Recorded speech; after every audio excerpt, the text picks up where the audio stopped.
गरीब बेटी का महलों का ससुराल।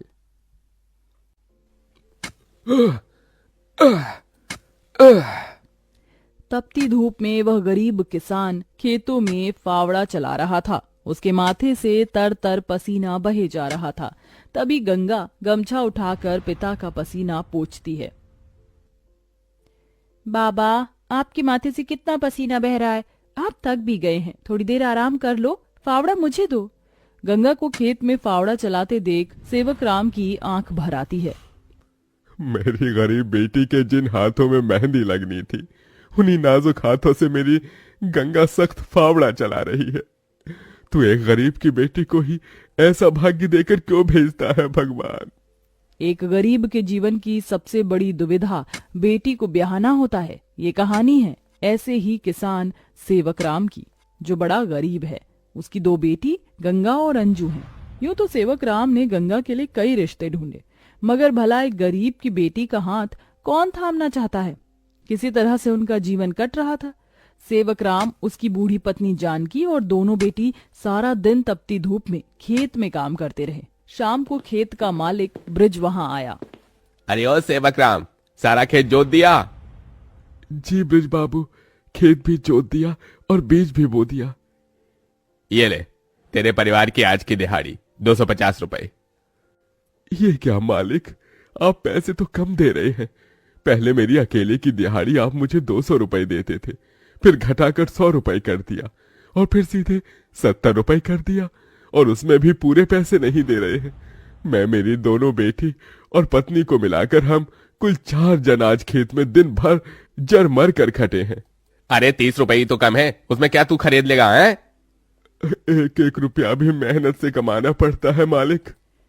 फिर ब्रिज बाकी के 30 रुपए भी सेवक राम को दे देता है, जिसके बाद वह अपनी मढ़ई में आ जाते हैं और गंगा सबको खाना बनाकर खिलाती है और एक फटे गुदरी पर पूरा परिवार जमीन पर लेट जाता है। मगर एक पिता होते हुए सेवक राम चिंता में सो भी नहीं पाता। वह रात भर आंसुओं से बिछौना भिगोता है। अजी, आप अभी तक जाग रहे हैं?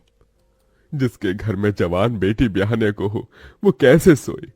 जाने मेरी गरीब बेटी के भाग्य में क्या लिखा है।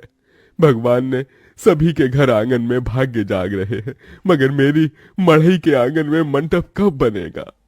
अजी, तुम चिंता मत करो, भगवान ने कहीं न कहीं जोड़ी बनाई होगी। सेवक राम का यही दुख कम न था। अभी तो और भी कठिनाई आने को थी। अगले दिन जब चारों खेत में पहुंचे कि तभी। क्यों रे सेवक, कल तू 30 रुपए के लिए पाठ पढ़ा रहा था, अब क्या करेगा? क्योंकि ये सारी की सारी जमीन तो पृथ्वीराज जी ने खरीद ली। तभी अंजू ने गंगा से कहा, दीदी, अब हम क्या खाएंगे? खेत बोकर ही तो थोड़े बहुत पैसे मिलते थे। सेवक राम अपने परिवार को लेकर लौट आया। वह दिन रात चिंता में गलने लगा। ऐसे घर कैसे चलेगा प्रभु? कैसे होगी गंगा की शादी? और शादी नहीं हुई तो लोग मेरी गंगा को जाने क्या क्या नाम देंगे, क्या क्या ठहराएंगे जानकी। मैं काम ढूंढने जा रहा हूँ। बाबा, मैं भी आपके संग चलूंगी। दोनों काम ढूंढते एक बड़े से मिल में आए, जहां शिव नाम का एक नौजवान गरीब मजदूर भी काम कर रहा था। जहां मजदूर राशन की बोरी भरी मालगाड़ी खींच रहे। सेवक राम ने काम मांगा, दोनों को काम मिल गया। गंगा अपने पिता की बराबरी में काम करती। तपती धूप से अक्सर उसके पांव और हाथ में मालगाड़ी खींचने से छाले से पड़ जाते, तो वहीं घर आकर वह अपनी माँ का हाथ बटाती। आप ही अपनी चक्की पीसती, कड़ी धूप में सड़कों से गोबर बीन कर लाती, उपले बनाती। एक दिन मालगाड़ी खींचते वक्त शिव उसकी मदद करता है। काका, क्या मैं आप दोनों के साथ खाना खा सकता हूँ? बड़ी भूख लगी है और मैं खाना भी नहीं लाया। हाँ बेटा, आओ ना। ये कहते हुए गरीब गंगा अपने प्याज और रोटी में से उसे भी देती है और हिचक से भरकर कहती है, माफ कीजिएगा, आपको खिलाने के लिए हमारे पास कोई पूरी पकवान तो नहीं है। जो है यही खा लीजिए। शिव वह रूखा सूखा भी हंसकर खाने लगा। अब अक्सर शिव उनकी मदद कर देता। उसकी अच्छाई गंगा के मन को भाने लगी और एक दिन शिव ने कहा, काका, अगर आप मुझे इस काबिल समझे तो मैं आपकी बेटी का हाथ थामना चाहता हूँ। बेटा, मेरी गरीब बेटी को तुम जैसा मेहनती जीवन साथी मिलेगा। मुझे तुम पसंद हो बेटा। गरीब सेवक राम की दिली इच्छा तो थी कि गंगा को बड़ा और अच्छा घर द्वार मिले, मगर उसके मन में शिव को लेकर भी एक संतोष था। मगर सेवक राम ने जो कभी सोचा भी नहीं था, अगले दिन वो हुआ। कई बड़ी गाड़ियां लाइन से उसके चौखट पर आईं और शगुन से भरी थालियों के साथ शिव अपने परिवार के संग उनके घर आया। उनके महंगे कपड़े लत्ते देख एकदम महलों में रहने वालों से थे। शिव के संग उसके माता पिता पृथ्वीराज, वसुंधरा और बहन योगिता थी। अंजू ने उन्हें देख तपाक से बोला, अरे बाप रे, ये तो राजा महाराजा से लगते हैं। अजी आपने तो कहा था शिव गरीब घर का लड़का है। शिव बेटा, ये सब क्या है? यही मेरी सच्चाई है काका। माफ कीजिएगा, मैं मजदूर या गरीब नहीं था, बल्कि महलों का बेटा हूँ। मगर मुझे एक ऐसा जीवन साथी की खोज थी जो मेरा धन दौलत देखकर मुझे ना अपनाए। इसलिए मैं उसे ही ढूंढने के लिए ये जीवन जी रहा था। जिसने मुझे मेरी गरीबी के संग स्वीकारा वो गंगा थी। इसलिए मेरे महलों की दुल्हन गंगा होगी। गंगा बनोगी मेरे महलों की बहू और मेरे बेटे की दुल्हन? अपनी गरीब बेटी के लिए महलों से आया रिश्ता देखकर सेवक राम बड़ा रोया। भगवान, तूने मेरी फटी झोली में इतनी खुशियां डाल दी। मेरी बेटी महलों की दुल्हन बनेगी। हर बाप चाहता है कि वो अपनी बेटी का हाथ जिसके हाथ में दे वो उसे रानी बनाकर रखे। अब मेरी बेटी सचमुच में महलों की रानी बनेगी। समझे जी, मंगनी कर ले। मगर इतनी छोटी सी मड़ई में सब कैसे होगा? ये तो टूटी फूटी है, आप लोगों के खड़े होने लायक भी नहीं है। मगर इस मढ़ई में आप जितने दिलदार लोग रहते हैं तो ये महलों से बढ़कर है। इसके बाद सेवक राम के छोटे से मढ़ई में उसकी गरीब बेटी की मंगनी होती है, जहां और थोड़े दिन के बाद बड़े ही धूमधाम के साथ गंगा की शादी होती है, जहां वह मंडप में मन ही मन कहती है, हे गौरी मैया, आपका धन्यवाद जो आपने मुझको मनचाहा वर दिया।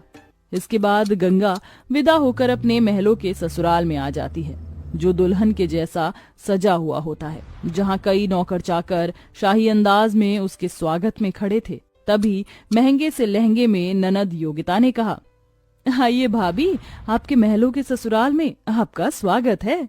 जैसे ही योगिता गाड़ी से उतरती है, तभी नौकर चाकर थाली में फूल लिए खड़े उसके स्वागत में फूल बिछाए जाते हैं।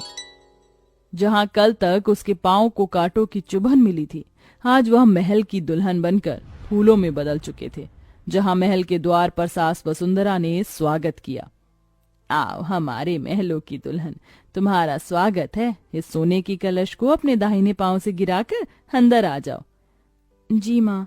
गंगा ने कलश गिराकर स्वागत किया। तभी ससुराल वालों ने उसे अनेकों तोहफे दिए। गंगा बहू, ये हार पिछले कई पुश्तों से हमारे महल में चला आ रहा है, अब तुम इसकी हकदार हो। भाभी, ये तोहफा मेरी तरफ से और ये तोहफा मेरी ओर से बहू।